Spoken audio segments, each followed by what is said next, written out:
नमस्कार दोस्तों, आपका फिर से स्वागत है मेरे यूट्यूब चैनल में।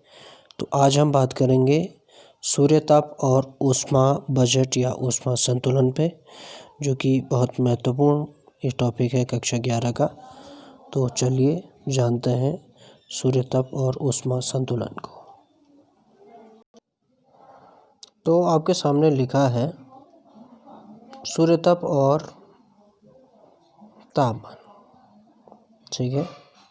तो पहले हम सूर्यताप के बारे में बात कर लेते हैं। तो इसमें लिखा है कि वायुमंडल तथा पृथ्वी की ऊष्मा का प्रमुख स्रोत सूर्य है। सौर ऊर्जा को ही आपका सूर्यताप कहा जाता है या कहते हैं। अनुमान है कि सूर्य की धरातल पर लगभग 5700 डिग्री सेंटीग्रेड अथवा 6000 डिग्री केल्विन से भी अधिक तापमान रहता है और इसके नाभिक में 1.5 से 2.0 करोड़ डिग्री केल्विन तापमान रहता है। पृथ्वी सूर्य से 14.96 करोड़ किलोमीटर दूर है एवं इसके धरातल को सूर्य से प्रसारित शक्ति का केवल 12 अरब भाग ही प्राप्त होता है, यानी 2 अरबवां भाग ही इसको प्राप्त होता है। स्टीयर के अनुसार एक दिन का सूर्यताप वह कुल ऊष्मा है जो सूर्य से धरातल पर उस एक दिन से प्राप्त होती है। बंकहाउस कहते हैं कि सूर्य से विकिरित ऊष्मा को सूर्यताप कहा जाता है। इसी प्रकार तीव्रता की परिभाषा है। इसमें कहा गया है कि सूर्य से ताप का विकिरण लघु तरंगों के रूप में होता है जो 1250 से 16700 किलोमीटर लंबी होती है तथा 1,86,000 मील प्रति सेकंड की गति से चलती है, सूर्यताप कहलाती है। सूर्य में हाइड्रोजन के परमाणु सर्वाधिक है जो परमाणु संलयन प्रक्रिया द्वारा निरंतर हीलियम में बदलता है। इस प्रक्रिया से अपार ऊष्मा उत्पन्न होती है। सूर्य लगातार अंतरिक्ष में अपनी ऊर्जा का विकिरण करता है जिसे सौर विकिरण कहते हैं। ये विकिरण लघु तरंगों के रूप में होते हैं। सूर्य के चारों ओर परिक्रमा के दौरान पृथ्वी से सूर्य की दूरी इस स्थिति को अपसौर कहते हैं, जो कि 1 जुलाई की ये कंडीशन होती है। 4 जुलाई की 4 जुलाई को आपका अपसौर होता है और 3 जनवरी को आपका उपसौर होता है।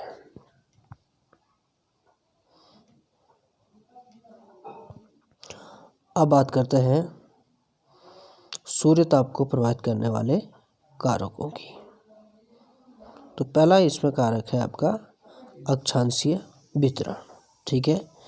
इसमें लिखा है विषुवतीय रेखा प्रदेश में या उष्णकटिबंधीय प्रदेश में सूर्यताप की मात्रा सबसे अधिक होती है।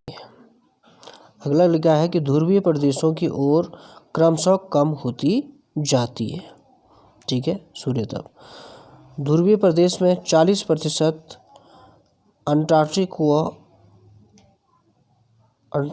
अंटार्कटिक रेखा में 50% ऊष्मा या सूर्यताप मिलता है। 45 डिग्री अक्षांशों पर विषुवत रेखा की तुलना में सूर्यताप 25% कम मिलता है। अगला प्रभावित करने वाला कारक है पृथ्वी का स्वभाव। जल भाग असल की तुलना में देर से गर्म होगा और देर से ठंडा होगा, जबकि असल भाग जल्दी गर्म और जल्दी ठंडा होता है। इसलिए असल भाग पर तापमान अधिक व जल क्षेत्रों में तापमान कम रहता है। समुद्री धाराएं 2 प्रकार की होती है, गर्म धारा, ठंडी धारा। गर्म धाराएं जिस स्थान पर जाएगी वहाँ तापमान को बढ़ाएगी और ठंडी धाराएं तापमान को कम करेगी, ठीक है। तो इस प्रकार हम पढ़ रहे हैं सूर्य तप को प्रभावित करने वाले कारक, इसमें जो है अक्षांशीय वितरण हमने पढ़ा, पृथ्वी का स्वभाव हमने इसमें देखा, समुद्री धाराएं हमने पे बात की, और अब हम बात करते हैं पृथ्वी का ऊष्मा बजट पे। तो इसको जानने की कोशिश करते हैं। इसमें लिखा है कि सूर्य तप और पार्थिव विकिरण के बीच संतुलन के कारण पृथ्वी पर औसत तापमान समान रहता है। इसी को पृथ्वी का ऊष्मा बजट कहते हैं। ऊष्मा की 100 इकाइयाँ हैं या 100% है। 100 में से 35 इकाइयाँ पृथ्वी की धरातल पर पहुँचने से पहले ही अंतरिक्ष में परावर्तित हो जाती है।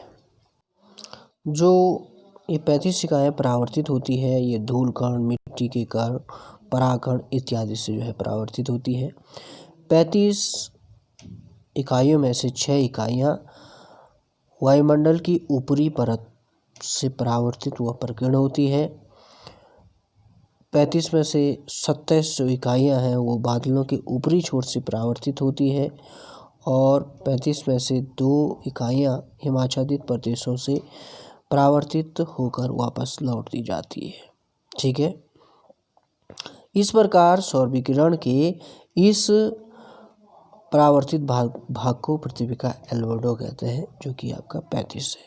तो जो 35 इकाइयाँ धूल कण, मिट्टी के कण, परागकण इससे परावर्तित हो रही है, तो इनमें से आपका 27 तो आपके बादलों के ऊपरी छोर से हो रही है, और उसके बाद आपका 2 इकाइयाँ हिमाच्छादित प्रदेशों से हो रही है, तो ये होगी आपकी 28-29, और 6 इकाइयाँ वायुमंडल की ऊपरी परत से जो है परावर्तित हो रही, तो ये कुल मिलाकर के 35 हो जाती है। तो ये आपका पृथ्वी में पहुंचने से पहले ही जो है क्या हो जा रही है, परावर्तित हो जा रही है। इसी को जो है हम पृथ्वी का एल्बेडो कहते हैं।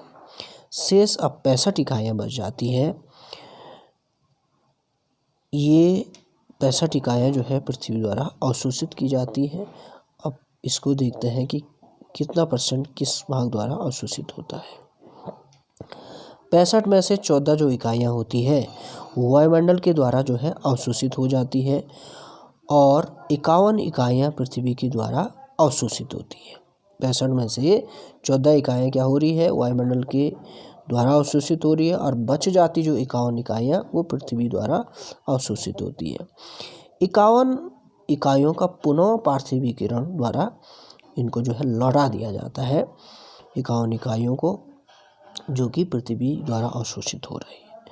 तो इन 51 इकाइयों में से जो 34 इकाइयाँ हैं वो पार्थिव विकिरण द्वारा वायुमंडल में चली जाएगी, और 14 जो वायुमंडल द्वारा जो है अवशोषित हो रही थी, तो 14-34 बराबर 48 इकाइयाँ अंतरिक्ष में लौटा दी जाती है। शेष 14 इकाइयाँ धरातल से वापस लौटकर वायुमंडल से अंतरिक्ष में चली जाती है। तो इस प्रकार जो है आपका ये संतुलन स्थापित हो जाता है। ठीक है।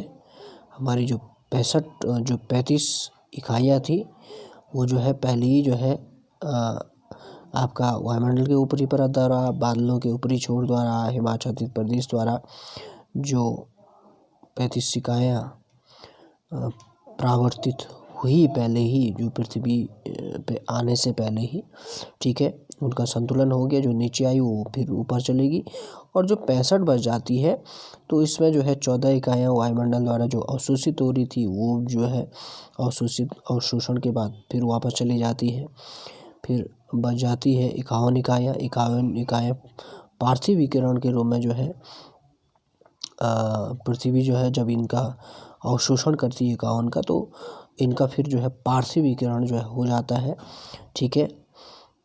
तो आपका जो पार्थिव विकिरण द्वारा लौटा दी जाती है, और 51 में से जो 34 इकाइयाँ हैं वो पार्थिव विकिरण द्वारा वायुमंडल में फिर जो है जो चली जाएगी। इसको जो है इसमें बार जो है इसमें लिखा हुआ है। अब 34 को और इसको 14 को जो है हम जब ऐड करेंगे 34 को और 14 को, तो ये कुल मिलाकर जो है 48 इकाइयाँ हो जाती है। ठीक है, तो ये अंतरिक्ष में जो है लौटा दी है पार्थिव विकिरण द्वारा। और जो पहले ही जो है 51 जारी है, इसमें से जो है अलग अलग फेजों में जो है ये अलग अलग मात्रा में जा रही है। जो 14 जो इकाइयाँ जो बच जाती है, ये धरातल के जो है धरातल से जो है वापस लौटा दी जाती है। तो इस प्रकार जो है जितने भी जो है हमारे पास जो 65 इकाइयाँ हैं, इसका संतुलन हो जाता है। 35 का पहले ही जो है वो हो गया था, तो दोनों जो है 35 और 65 आपका 100 हो जाती हैं। तो इस संतुलन को पृथ्वी का ऊष्मा संतुलन या ऊष्मा बजट जो है हम इसका ऊष्मा संतुलन इसको कहते हैं। तो इसको आपको चित्र के माध्यम से भी दिखाया जाएगा। तो चित्र के माध्यम से आप यहाँ पे देख सकते हैं 27% जो इकाइयाँ हैं ये आपका बादलों द्वारा जो है परावर्तित हो रही है। 6 इकाइयाँ वायुमंडल की ऊपरी परत द्वारा जो है आपका परावर्तित हो रही है, और 14 इकाइयाँ खुद वायुमंडल द्वारा, 2 पृथ्वी की जो है सतह द्वारा, और 51 जो पृथ्वी का जो है जो सतह है, इससे जो है आपकी जो अवशोषण होता है पार्थिव विकिरण के रूप में उसको लौटा दिया जाता है। तो इन सब को आप ऐड करोगे तो जो है आपका ये हो जाता है आपका 65 इकाइयाँ, जो कि धरातल को प्राप्त होती है 65 इकाइयाँ, और इन भिन्न भिन्न फेजों से फिर परावर्तित हो जाती है। तो 65 का संतुलन यहाँ पे हो जाता है। ठीक है, और जो 35 जो इकाइयाँ हैं जो पृथ्वी पर के धरातल पर पहुँचने से पहले ही जो है जो परावर्तित होती है। ठीक है, तो ये भी जो है आपका इनका भी संतुलन जो है हो जाता है। ठीक है, 17% अंतरिक्ष द्वारा जो है ये जा रहा है, और 48 वायुमंडल द्वारा अंतरिक्ष की ओर विकिरण। ठीक है, तो इसमें टोटल दिया हुआ है, लेकिन इस वाले फेज में आप जो है 51 - 17 इसको जो है हम जो है यहाँ से हटा देंगे, तो जो शेष बच जाता है 6 वायुमंडल द्वारा, 9 संवहन द्वारा, और 19 संगणन की गुप्त ऊष्मा के रूप में जो आपका पहले ही धरातल पर से पहुँचने से पहले ही जो है ये परावर्तित हो जाता है। ये आपका ये हो गया, और 14 जो इकाइयाँ हैं वो है आपकी इसमें जो है मिसिंग हो गया है कहीं पे। तो इस प्रकार जो है हम इसको ऐड करेंगे तो ये 35 हो जाती है। ठीक है, तो यहाँ पे 65 का हिसाब है, और यहाँ पे आपको 35 का हिसाब जो है इसमें देखने को मिलेगा।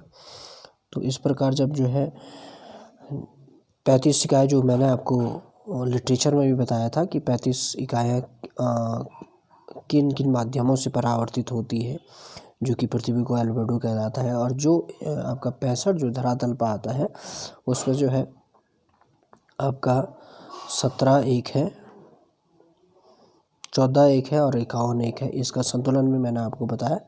तो इस प्रकार जो है जो 100% जो पृथ्वी का जो विकिरण, जो सौर विकिरण हमको प्राप्त हुआ, जो सौर तब हमको प्राप्त हुआ, वो विकिरित ऊर्जा फिर वापस में अंतरिक्ष में जो है चली जाती है 100 के बराबर ही। तो इस प्रकार जो है जो जितना 100% आया था वो 100% वापस चले गया है। तो इसी से जो है आपका उस ऊष्मा का संतुलन हो जाता है, जिसको हम जो है ऊष्मा संतुलन या पृथ्वी का ऊष्मा बजट कहते हैं। तो आज के लिए इतना ही, फिर मिलते हैं नए विषय के साथ नई वीडियो में। तब तक के लिए धन्यवाद।